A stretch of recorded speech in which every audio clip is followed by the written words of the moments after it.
is this pyelonephritis? And ano pong klaseng urinary tract infection po ba ito? Please expound on what this is all about. Thank you po. Yes, Attorney Dot. No, ang pyelonephritis po is a type of urinary tract infection or UTI. So, UTI lang din siya. So, wag natin pahirapan. UTI lang din po ang acute pyelonephritis. Ang pinagkaiba po siya, pinagkaiba niya sa kilala nating UTI is actually ang ating urinary tract system po or yung ating daanan ng ihian ay can be divided in two parts. No, yung upper urinary tract na consisting po ng kidney tsaka ng ureter. Yan po yung nakikita natin sa video ngayon, yung kidney natin tsaka yung ureter. Yung ureter po yung daluyan ng ihian mula kidney papuntang pantog.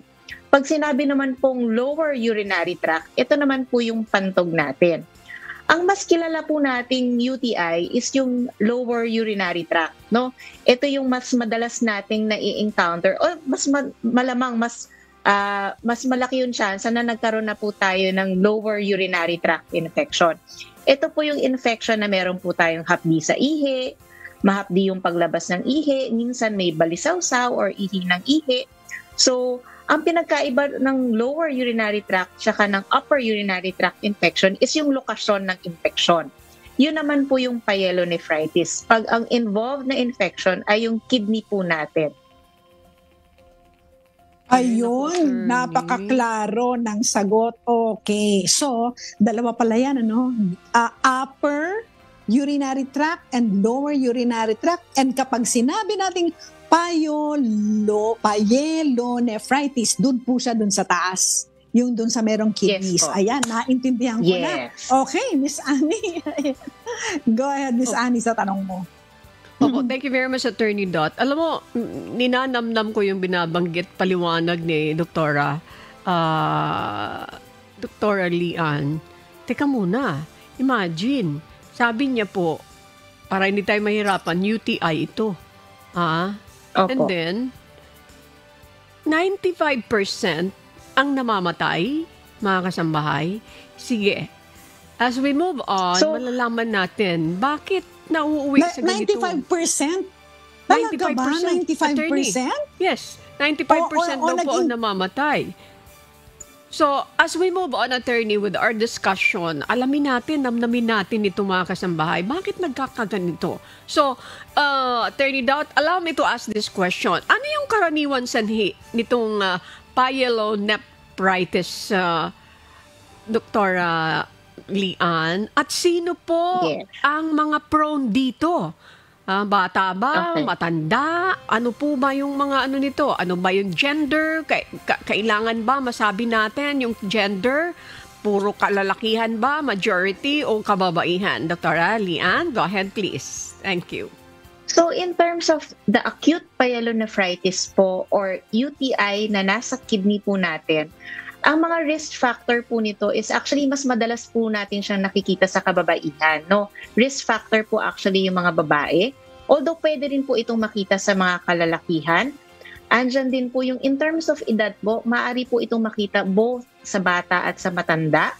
So of course, pag meron po tayong mababang immune system, katulad ng ating mga diabetic patient, prone po tayong magkaroon ng pyelonephritis or UTI sa kidneys.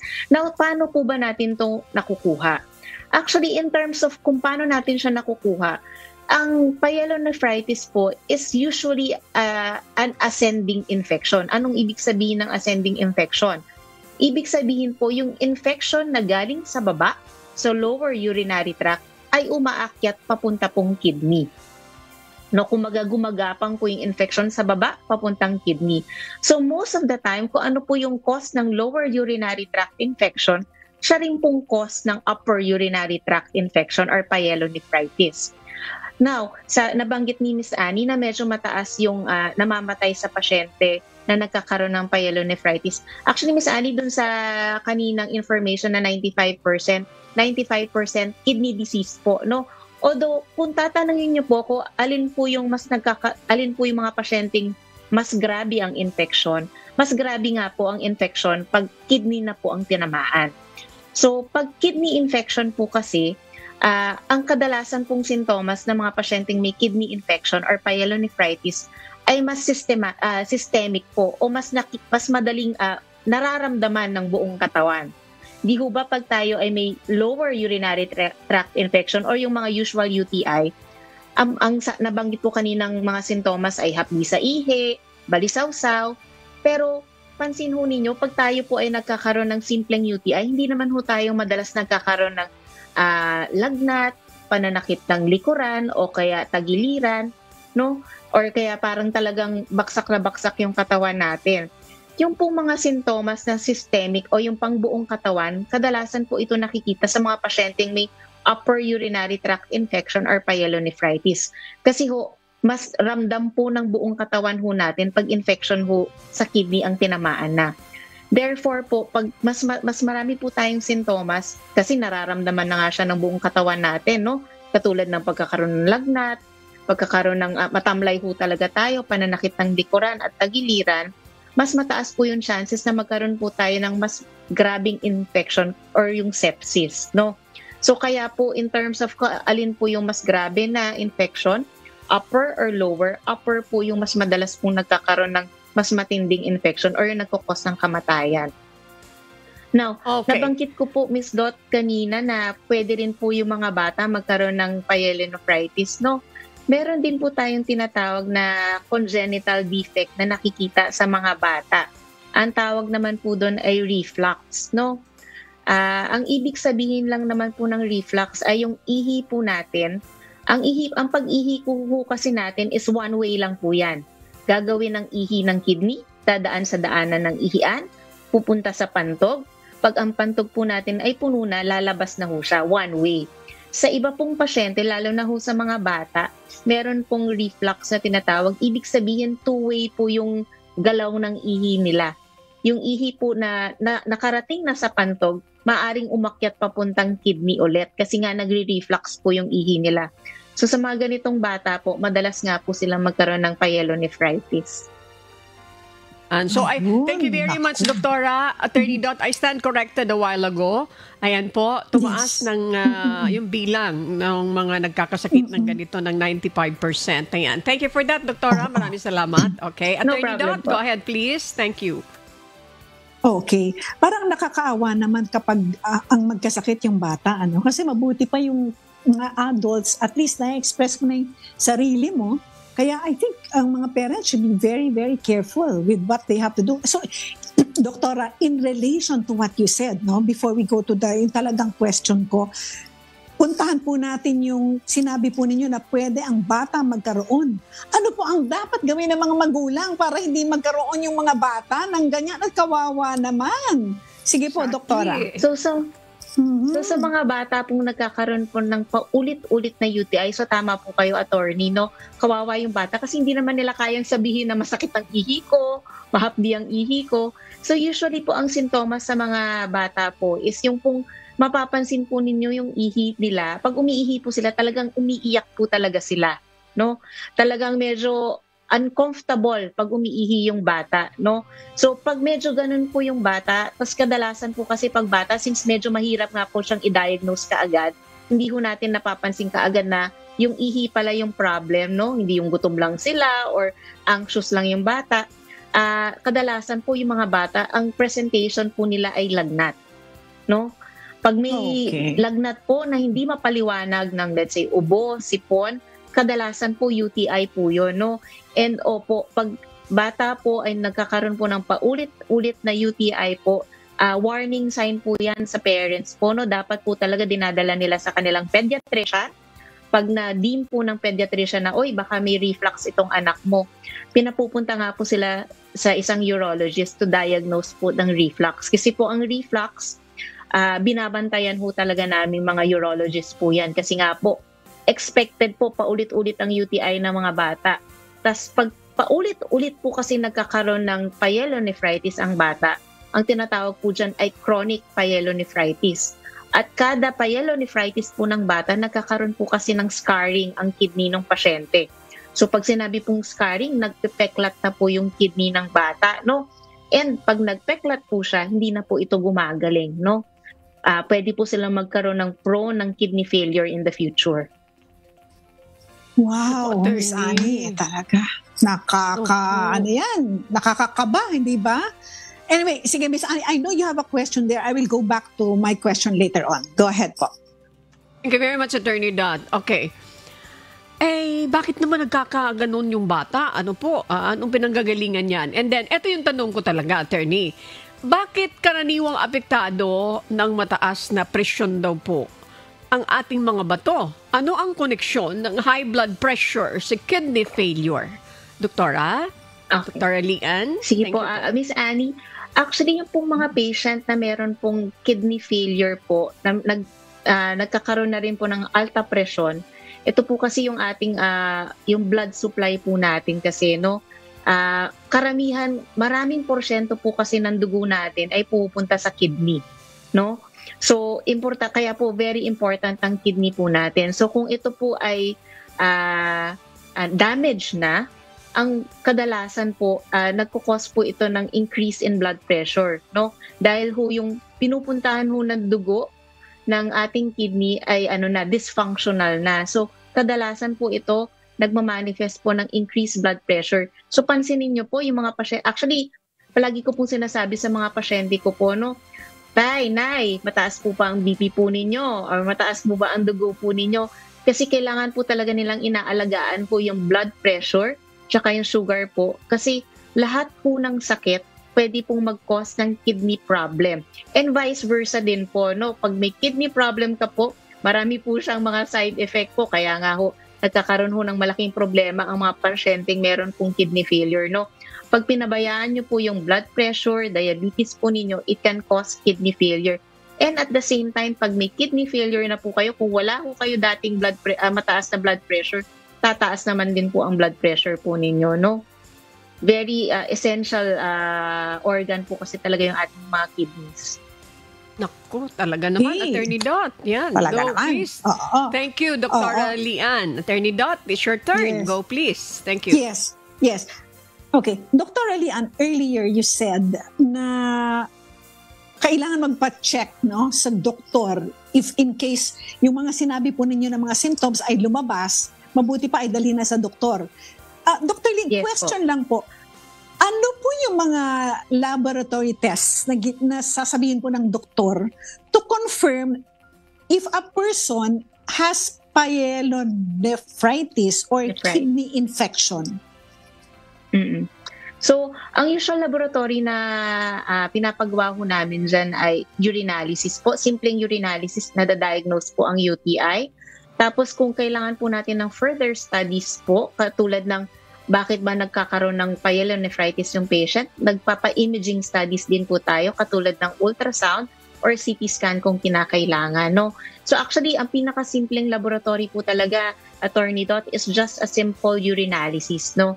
A urinalysis can diagnose UTI po. And kung meron pong kinakailangan ng imaging studies, ultrasound and CT scan po yung pinapagawa po natin. Naku, Attorney, napakamura naman yan, Attorney Dot. Hindi ka gagastos ng 100 piso para pag-urinalysis ka, Attorney Dot. Correct. Oo. Sige. Okay, madali lang palang malaman. O sige, Miss Annie, ikaw naman. Thank you very much, Attorney Dot. Dr. Lian, once na ma-diagnose ka ng pyelonephritis o mayroon kang kidney infection, paano po ang treatment? Paano po ang management dito po? Doc? Okay. Lian? So, Thank you. pag meron po tayong pyelonephritis, definitely antibiotics is very important.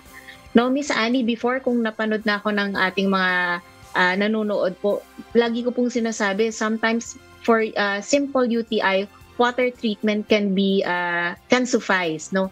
But unfortunately for pyelonephritis, antibiotics is a must po. Definitely antibiotics, kahit po, of course, hydration is also important, yung uminom po tayo ng maraming tubig. Pero po, hindi po kaya ng tubig-tubig lang po ang ating pyelonephritis kasi sabi ko nga po, mas malaki pong possible bad consequences pag pinabayaan po natin ng pyelonephritis, no?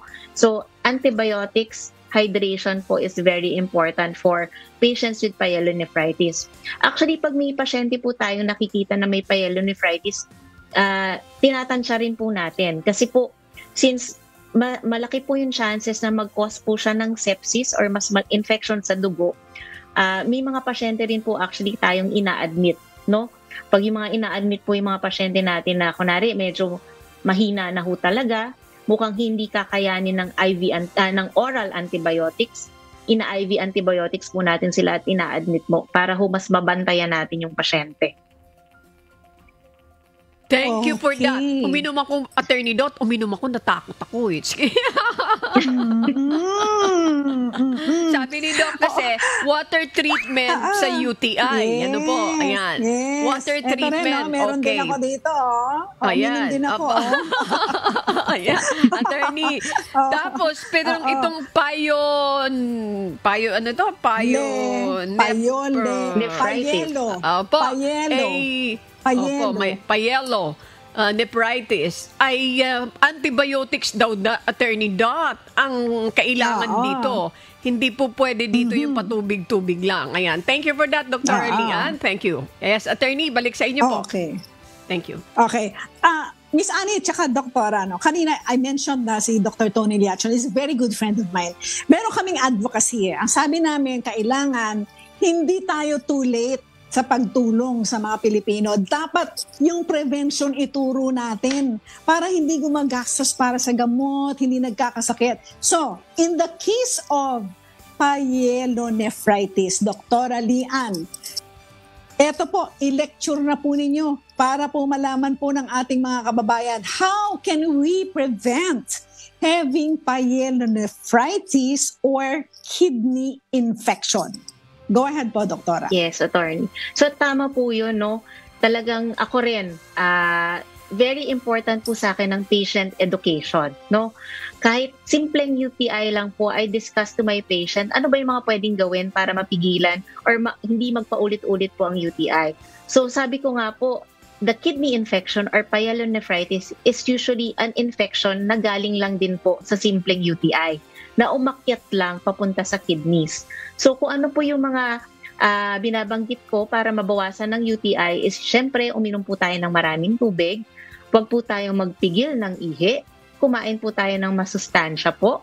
Kung tayo po ay meron pong mababa ang resistensya po, kunwari meron po tayong diabetes, high blood or kung ano pang sakit, i-make sure po natin na i-control po natin yung mga sakit po na yon, no? Of course, kung bata naman po yung pasyente po natin, kailangan po talaga patient education with the mother po, no, to help her identify kung kailan ba mukhang may UTI yung bata or wala. Lagi ko pong sinasabi sa sa parents po, kung medyo hindi ka sigurado, better na mag-check po kayo, no, kaysa naman napapabayaan. Kasi mabuti na pong ma-catch natin early on kaysa naman po grumabe po yung kondisyon ng pasyente or ng bata. So those are very important po, no. Actually, hydration, eating healthy po, wag po magpipigil ng ihi po. Those are very important para ho makaiwas ho tayo ng UTI na maaari pong mag-develop ng kidney infection or pyelonephritis. And of course, pag meron po tayong nararamdaman, wag po tayo mag-atubili at magpa-check up po sa ating mga doktor po, no? Okay. Ayun, Miss Annie, talaga naman napakasimple lang naman, di ba? Hindi naman magastos para ikaw ay makaprevent ng sakit na to. So, inom ng maraming tubig. Gawin po nating practice yan. Huwag magpigil ng ihi. Aba, pag naiihi ka, punta ka na sa CR. Huwag naman yung papatagalin mo pa. Pero of course, Doktora, alam naman po natin may mga trabaho na minsan hindi mo talaga maiwanan. So, later on, i-discuss po ninyo yan. Ano pong gagawin? Opo. And then, masustansya na pagkain. And Miss Annie, yun nga, paulit-ulit natin sinasabi ito, tayong dalawa, Miss Annie, lahat yata ng palabas natin. Kapag may nararamdaman ka na, pag nakikita mo na yung anak mo may simptomas na hindi mo maintindihan, dalhin nyo na po sa doktor. Pumunta na po kayo sa doktor if you are feeling something na hindi mo ma-explain. Okay, Doktora, eto pa, si Miss Annie. Go ahead, Miss Annie. Okay, Attorney Dot, thank you very much. Naisip ko lang yung hindi pagpipigil nung ihi ng ating mga kababayan. May mga trabaho, tama yung sinabi mo, Attorney Dot. Halimbawa, yung mga traffic enforcers, yung mga, yung mga bikers, na naghahanap buhay. Hindi naman agad-agad po sila nakakapag-urinate kasi hinahanap nila yung mga lugar. Dr. Leanne, kung kayo po ang tatanungin, mayroon ba kayong suggestion para mapangalagaan natin? Kaya naisip ko tuloy, dumadami ang bilang ng mga nagkakaroon ng kidney dahil mula doon sa simpleng UTI ay napabayaan. Doktora, sige nga, baka mayroon kayong gustong suggestion? Actually po, totoo po yan, no? Karamihan po ng mga pasyente kung may paulit-ulit na UTI, sasabihin nila, Dok, kasi driver po ako hindi po ako basta-basta makatigil. Or Dok, kasi po ako po ay may trabaho, hindi po kami makaalis kagad. Actually, minsan po kahit yung mga call center agent, sasabihin nila, Dok, hindi kasi pwedeng CR ng CR eh. So, pag ganyan po talaga, yung kanilang trabaho, of course, nagsasuggest nga rin po ako ng mga ways, no? Sa mga pasyente pong, let's say, kunwari sa call center agent na hindi pwedeng alis sa CR, I actually give them a note, no, na kung pwede, pabayaan po sila mag-CR kasi nga nagkakaroon na po sila ng recurrent UTI. Kasi po, office setting sila at kailangan ng office setting minsan ng note sa doktor na ito, kailangan ko CR palagi kasi nga nagde-develop ako ng infection. Ngayon, paano naman sa ating mga butihing driver po, no, na hindi din man kagad nakakapag-CR? Well, kung hindi po talaga makatigil po para po mag-CR, makatigil sa isang banyo, nag-a-advise po kung bumili po sila ng urinal para po makakaihi po sila habang nasa daan, lalo na kung nasa traffic. At kumbaga mag-isa naman sila, kaya naman nilang gawin, pwede rin naman pong bumili tayo ng urinal po, no?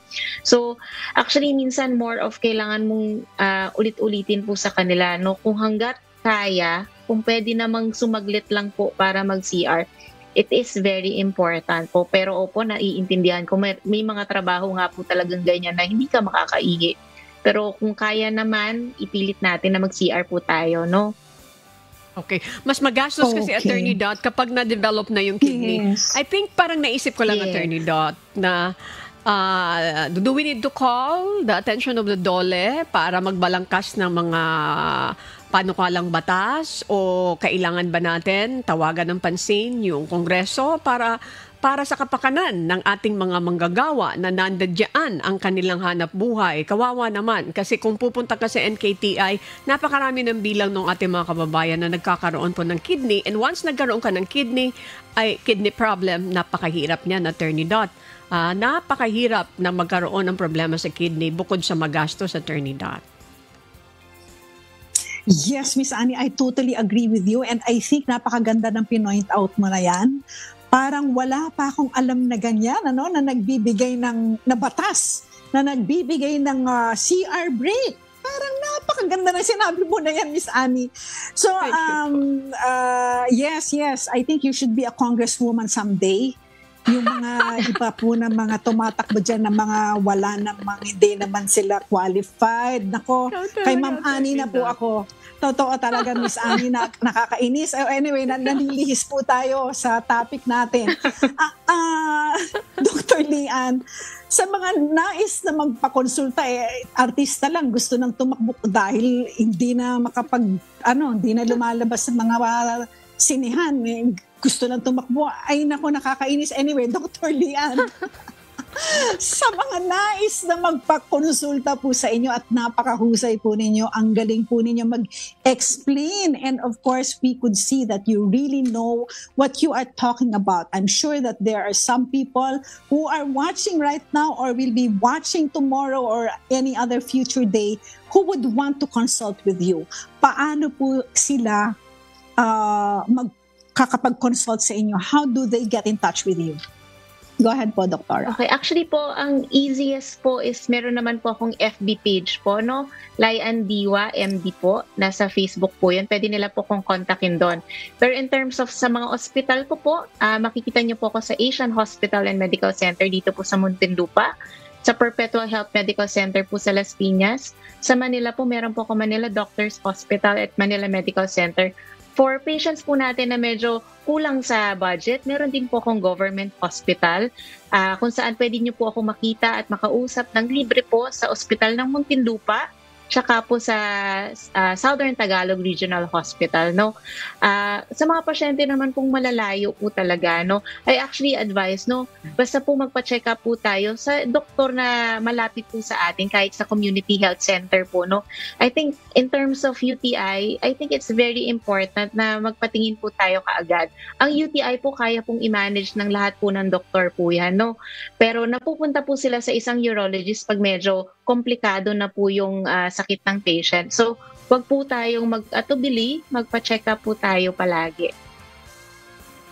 Okay, very good reminder po from Dr. Lian and I think Lian, no?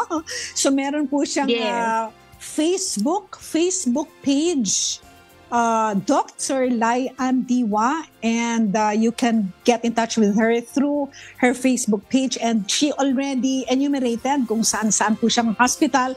Napakadami po niyang pinagsaserbisyohan. So thank you, Dr. Lian Diwa, and we admire you because you have service in 2 government hospitals. You are doing it for free.